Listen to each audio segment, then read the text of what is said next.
آج سے ہزاروں سال قبل جزیرہ عرب کے جنوبی علاقوں میں یمن کے گرد و نواح میں ایک شہر آباد تھا جسے سبا کہتے تھے، اور وہاں آباد لوگوں کو قوم سبا کہہ کر پکارا جاتا تھا۔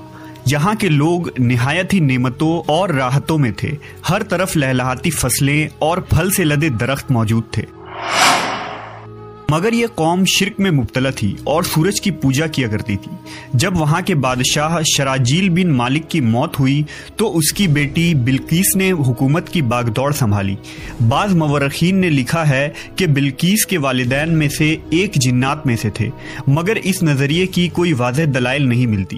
ملکہ بلقیس ایک قابل عورت تھی جس نے یمن پر 9 سال نہایت ہی خوبصورتی سے حکومت کی۔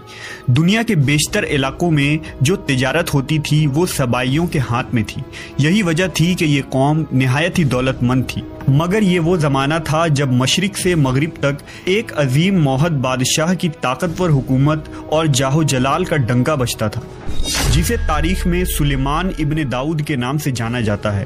حضرت سلیمان علیہ السلام کی حکومت دنیا کے بیشتر ممالک میں تھی، جس کا دارالخلافہ یروشلم شہر تھا۔ آپ کو ہوا، جنات، چرند و پرند اور جانوروں پر حکمرانی عطا کی گئی تھی۔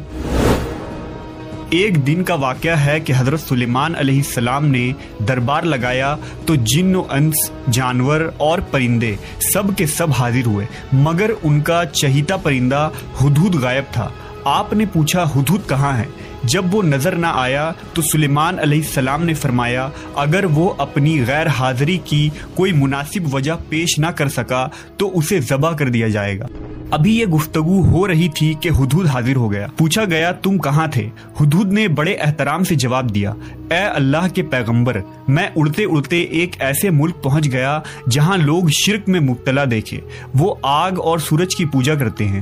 ان کی ایک رانی ہے جسے وہ بلقیس کے نام سے پکارتے ہیں۔ وہ ایک بہت بڑے تخت پر بیٹھ کر حکومت کرتی ہے۔ اس کے تخت میں قیمتی ہیرے جواہرات لال زمرد جڑے ہوئے ہیں، اور اس کے پاس تمام شاہی سامان آرائش و نمائش کے موجود ہیں۔ حضرت سلیمان علیہ السلام نے کہا اگر تمہاری بات سچ ہے تو میرا خط اس ملکہ تک پہنچاؤ تاکہ وہ شرک سے باز آ جائے، اور خط پہنچانے کے بعد وہاں بیٹھ کر سنو کہ وہ کیا رد عمل اختیار کرتی ہے، اور پھر آ کر مجھے خبر دینا۔ حضرت سلیمان علیہ السلام نے خط روانہ کیا، جو کچھ یوں تھا: شروع اللہ کے نام سے جو بڑا مہربان اور رحم فرمانے والا ہے۔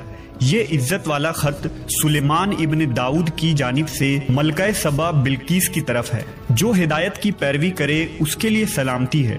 مجھ پر غلبہ کی خواہش نہ کرو، میرے مقابلے میں سرکشی اختیار نہ کرو، بلکہ فرما بردار اور مطیع ہو کر میرے پاس آ جاؤ۔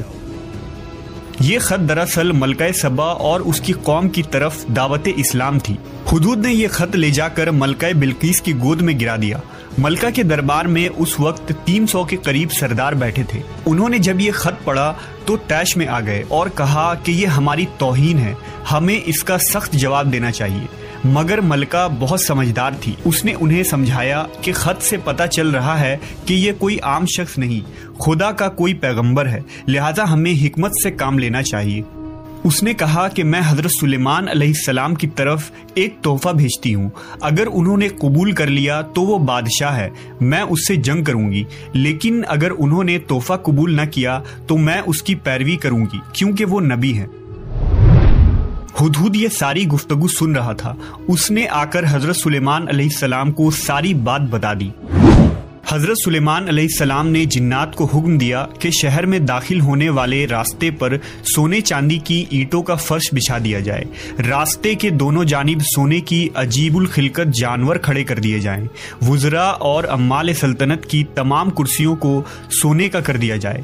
دربار کو ہیرے جواہرات سے مزین کیا جائے۔ ادھر بلقیس نے حضرت سلیمان علیہ السلام کے لیے تحائف روانہ کیے، جن میں سونے کی اینٹیں، جواہرات، غلام، کنیزیں اور ملکہ کا ایک خط بھی تھا۔ جب یہ تمام تحائف لے کر قاصد حضرت سلیمان علیہ السلام کے دربار میں پہنچے اور انہوں نے یہ سب دیکھا تو شرمندہ ہوئے۔ حضرت سلیمان علیہ السلام نے ملکہ کے قاصدوں سے کہا، کیا تم لوگ مال سے میری مدد کرنا چاہتے ہو؟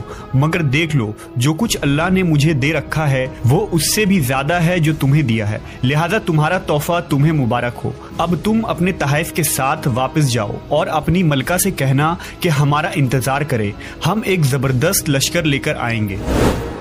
جب یہ خبر ملکہ بلقیس کو پہنچی تو وہ سمجھ گئی کہ واقعی یہ اللہ کے نبی ہے، لہٰذا اس نے جنگ کے بجائے حضرت سلیمان علیہ السلام کے دربار میں حاضر ہو کر اپنی اطاعت کا یقین دلانے کا فیصلہ کیا۔ جب حضرت سلیمان علیہ السلام تک یہ پیغام پہنچا تو آپ نے اپنے درباریوں سے کہا، تم میں سے کون ہے جو ان کے مطیع ہو کر آنے سے پہلے ملکہ کا تخت میرے پاس اٹھا لائے؟ ایک دیو ہیکل جن نے کہا، آپ کے دربار کو برخاست کرنے سے پہلے میں اسے لا سکتا ہوں، میں اس کام کی پوری قوت رکھتا ہوں اور امانت دار بھی ہوں۔ پھر ایک اور شخص جس کے پاس کتاب کا علم تھا، اس نے کہا، میں یہ تخت آپ کو آپ کے پلک جھپکنے سے قبل ہی لا دوں گا۔ پھر حضرت سلیمان علیہ السلام نے اس تخت کو اپنے پاس رکھا ہوا دیکھا تو پکار اٹھے، یہ میرے پروردگار کا فضل ہے تاکہ وہ مجھے آزمائے کہ میں شکر کرتا ہوں یا ناشکری، اور جو شکر کرتا ہے تو اس کا شکر اس کے اپنے ہی لیے مفید ہے، اور اگر کوئی ناشکری کرے تو میرا پروردگار بے نیاز ہے اور اپنی ذات میں بزرگ و برتر ہے۔ مفسرین کے مطابق وہ شخص حضرت سلیمان علیہ السلام کا کوئی دوست تھا جس کا نام آصف ابن برخیہ بتایا جاتا ہے، اور بعض نے لکھا کہ وہ آپ کا خالہ زاد بھائی تھا۔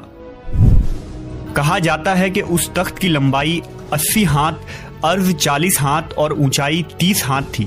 اس میں موتی، سرخ، یاقوت، سبز زمر جڑے ہوئے تھے۔ حضرت سلیمان علیہ السلام نے اس تخت میں رد و بدل کر دیا اور اسے پہلے سے بھی بہتر بنا دیا۔ جب ملکہ بلقیس حضرت سلیمان علیہ السلام کے دربار میں حاضر ہوئی تو آپ نے پوچھا، کیا تمہارا تخت بھی اسی طرح کا ہے؟ اس نے کہا، یہ تو گویا ہو بہو وہی ہے، اور ہمیں تو پہلے ہی معلوم ہو گیا تھا اور ہم فرما بردار ہو چکے ہیں۔ بلقیس کے آنے سے پہلے حضرت سلیمان علیہ السلام نے ایسی عمارت بنانے کا حکم دیا جس کا فرش شیشے کا ہو، نیچے پانی جاری ہو، پانی میں مچھلیاں اور دوسرے آبی جانور ہو۔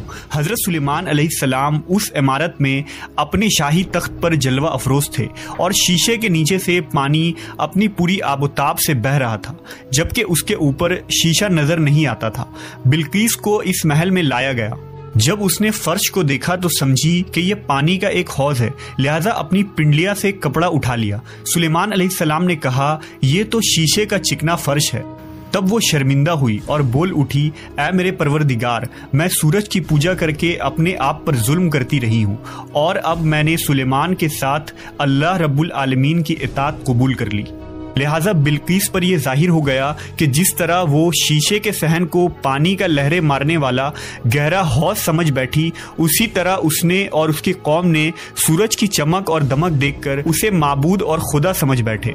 اسے اپنی فاش غلطی پر نہایت ہی شرمندگی ہوئی۔ بعض مورخین نے لکھا کہ اس واقعے کے بعد ملکہ سبا مسلمان ہو گئی اور حضرت سلیمان علیہ السلام کے نکاح میں آ گئی، جبکہ بعض نے لکھا کہ آپ نے بلقیس کو یمن واپس بھیج دیا اور اس کے لیے وہاں 3 بڑے محل تعمیر کروائے۔